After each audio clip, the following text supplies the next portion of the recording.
Galema Dream ខ្ញុំមិនដឹងថា comment របស់គាត់នៅឬក៏អត់ទេព្រោះវីដេអូនេះខ្ញុំថតយូរតាំងពីថ្ងៃទី9គាត់ថាវាភ្លាមពេលខ្ញុំបាន voice over កាលនេះមាន restore repeater 32ចែកនឹង1វាស្មើនឹង8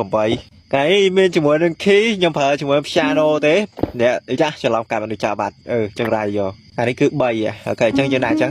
ហើយអាកន្លែងនេះយើងមានជាមួយនឹង piano គាត់របស់វាគឺ F sharp major បទមួយនេះហ៎ហើយខាងនេះមាន guitar chord គឺ F sharp major ដូចគ្នាឬក៏ G flat ហ្នឹងឯងអាកន្លែងនេះមានជាមួយនឹង snare អ្នកគាត់វាយ score អាហ្នឹងបាទខ្ញុំដាក់ទៅ snare ទេខ្ញុំមិនដាក់ key ដាក់អីទេឥឡូវយើងចាប់ដើមដាក់ redstone ខ្ញុំដាក់កន្លែងនេះមួយ connect វាតោះគ្នាបាទខ្ញុំបរៀនអាបតមួយហ្នឹងទេអានេះច្រើនណាស់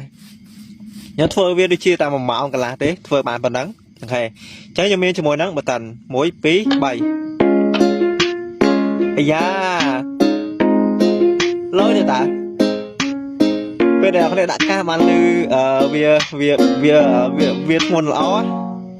ណែ2ដងឥឡូវយើងបិទអាកន្លែងនេះដើម្បីដល់វគ្គដែលយើងច្រៀងបិទ key បងខ្ញុំមិនដែលស្ដាប់ full ទេណាខ្ញុំស្ដាប់តែ play ទេសូមតែគេច្រៀងវិញខ្ញុំអត់ចេះដែរណែអានតាអានេះយើងមានជាមួយនឹងកីឡាតែបងរួមមានដល់សម័យខ្ញុំប្រើ3 key ដូចគ្នាអញ្ចឹងវាបានមកខតណា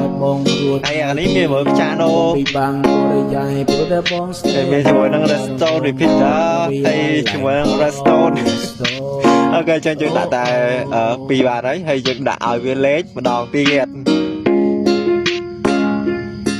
លើទេតាឥឡូវយើងដាច់វាទាំងអស់មកទៅតែប៉ុណ្្នឹងបានហើយកុំស្ដាប់ច្រើនពេកបិទប៉ុណ្្នឹងបានហើយលើហ្គីតាមួយទៀតអូខេជាអស់ហើយបានហើយអាមួយនោះវាទៅតែឯងឆ្កយយើងតែខ្ញុំភ្លេចបិទអាកន្លែងនេះអូខេឲ្យវាចប់តាមស្រួលរបស់វាទៅអូខេអញ្ចឹងវីដេអូរបស់យើងគឺមានតែប៉ុណ្្នឹងទេ Galema Dream មកដឹងថា comment របស់ប្រូម្នាក់នោះនៅឬក៏អត់ទេព្រោះវាយូរដែរចាំមើលខ្ញុំ